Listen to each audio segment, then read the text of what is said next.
Здравствуйте, уважаемые подписчики и гости нашего канала.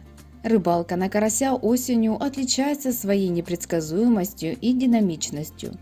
Рыба хоть и очень распространенная, но поймать ее без тщательной подготовки вряд ли получится. На активность карася серьезное влияние оказывает и период ловли, и температура воды, воздуха, наличие атмосферных осадков, показатели давления.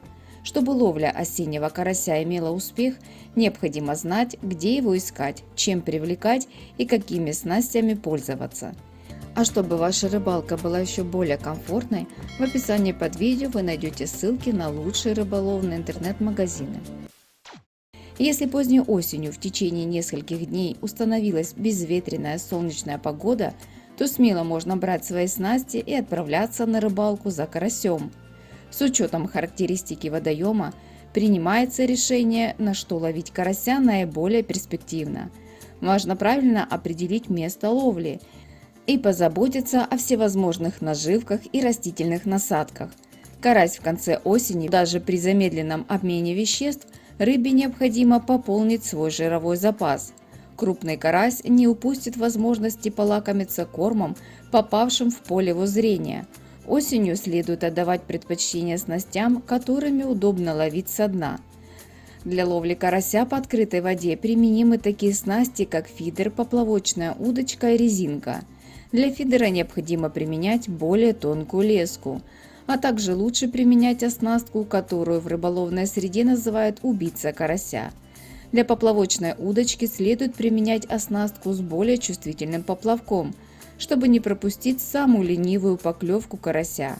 Эта снасть отлично подходит для ловли карася с лодки. Снасть резинка является универсальной и отлично подходит для ловли карася как с берега, так и с лодки. Если позволяют погодные условия, оптимальное количество поводков с крючками – это 4-5 штук. Поздней осенью рыбу приходится искать, так как в этот период сложно привлечь карася к месту ловли прикормкой.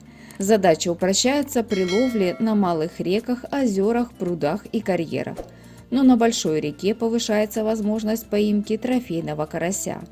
Наиболее перспективными местами для ловли карася являются донные углубления, ямы возле обильных зарослей камыша, заиленное дно с тиной и водорослями, речные проточные заливы, свалы у прибрежных зарослей камыша. Прикормка для карася в ноябре применяется исключительно только для удержания рыбы в месте ловли, и не стоит ею злоупотреблять. Забрасывает ее в места вероятного нахождения карася. Кормовой базой служит кормовой мотыль, мелкий опарыш или рубленый червь. Кормовая база не должна превышать 1/10 часть общего объема прикорма. Дополнительные ароматизаторы лучше не применять. На что же клюет карась в конце осени?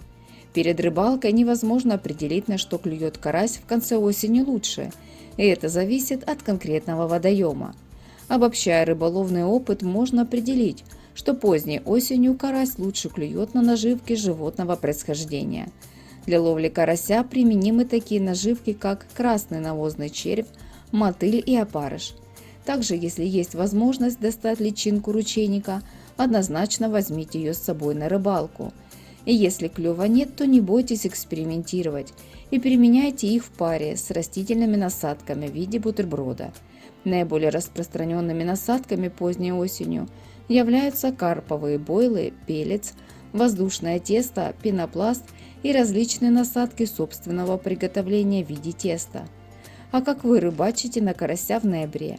Напишите о своем опыте в комментарии.